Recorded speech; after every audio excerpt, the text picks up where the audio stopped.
New at 6, a late-night fire has destroyed the Groveton EMS headquarters as well as the administrator's home. He also lost all his medical equipment and everything inside that house.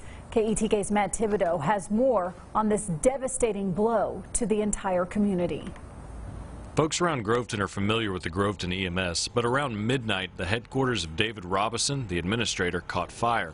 Robison and his wife were asleep. I heard some strange sounds, and I smelled some smoke.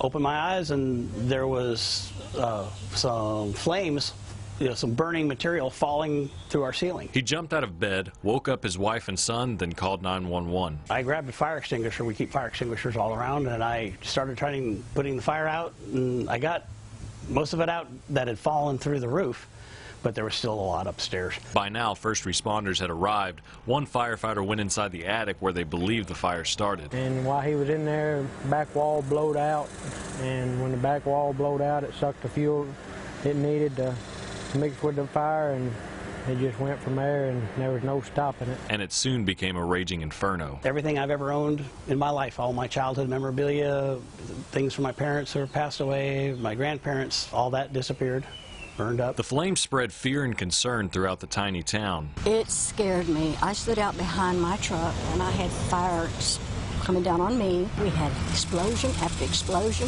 I think maybe 10, 12 of them, one after another. It almost sounded like a war zone. It was so loud. Robison managed to save his ambulance before it was too late, but still, the 707 square miles they cover is without a well-supplied EMS team. So now they're asking the community they love so much to help them in any way they can. Lifeguard EMS has volunteered to come out here for 3 days to cover while we get our stuff together. Other EMS services are already donating supplies. I just received a call from a man named Sam McCoy out of Silsbee, Texas, and he has donated a truckload. He just told me come down and take what I need. It was generosity like this that reminded Robison why he runs an EMS service. This community's done a lot for me, and I like doing it back.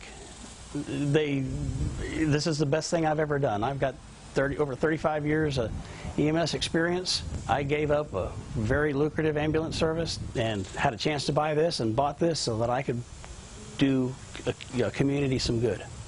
And it's been the best thing I've ever done. Because he's not in it for the money or the fame, he's in the business of helping others, now on the receiving end of that help. Matt Thibodeau, KETK News. Let's help him out.